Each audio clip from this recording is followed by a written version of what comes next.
Ayun yung mga time na dumating sa point na nagkasakitan, nasugatan ako dito. Yun yung tapos rumampa ako sa president ko. Ayun yung trending ko noon.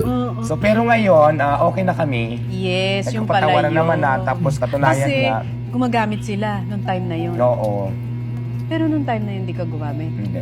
Ay, Nangalaka lang kami doon pero hindi ako nag-drugs.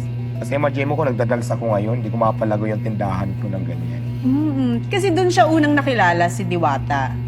Pero hindi Diwata talaga pala ang name mo. Ang full name mo ay... Deo. Ayo. Pang-Bruce ko no? Deo Opo. Balbuena. Balbuena. Ba't naging Diwata? Sumasali ako sa mga beauty pageant, tati. Beauty queen din ako at the same time.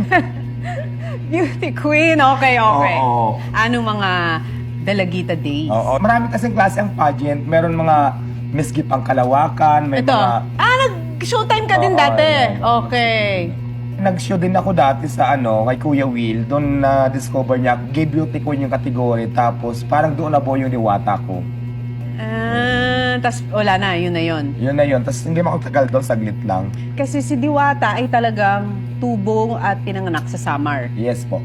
Di ba? Opo. Tapos, ang trabaho ng nanay at tatay mo noon sa Samar, Farmers sila. Actually, yung tatay ko wala na, mother na lang.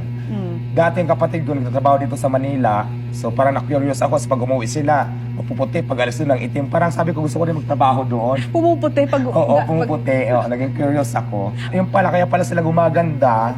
Pumuputi kasi hindi sila makalabas ng bahay. Gumaganda yung balat nila. Kasi di ba ang mga kapatid ko lang naman, pag pumunta ng Manila, mga katulong lang. Kami naman, mga boy lang, mga ganyan.